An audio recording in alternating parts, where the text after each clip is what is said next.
Paris Saint-Germain beat Borussia Dortmund 2-0.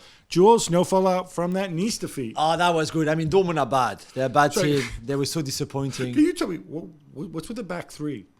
I know, but what was the whole plan? What was the whole thing? You didn't like the whole Milan thingy and attack? Like, oh, no, I understand the pace, but then if you don't use it, they could not even, every time they got the ball, and to be fair, PSG's counter press was really efficient and really good. And that Luis Enrique was very happy after the game. He told the players as well. So that on the pitch side worked. However, you don't need, if your plan is really to use all that space in behind the PSG's backline, like we saw Nice doing really well at the weekend, you don't need to, when you get the ball back, to just do a few passes before. Just play long, but nicely, playing well long right. towards Adeyemi and Milan.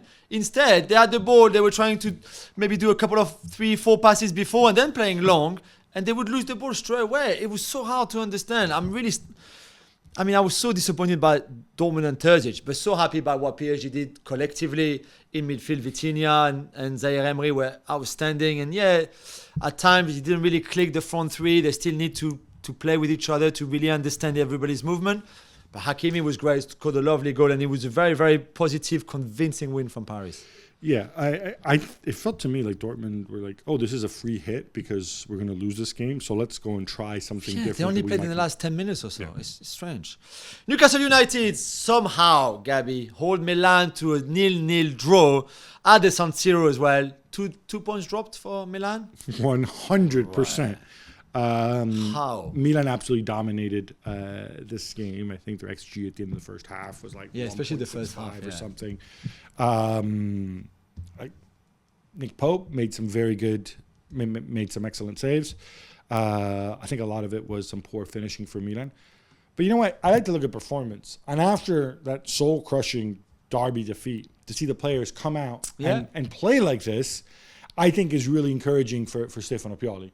And I think you take this, you move on, and you build on it. For Newcastle. I mean, Eddie Howe said it was an even game, but Milan had more chances. Well, it can't be even if they have more chances than you. This is not. Sometimes that guy, I don't understand. And by the way, watching, and there was a whole stint in the second half where Alexander Isak was playing on the left wing. Yeah.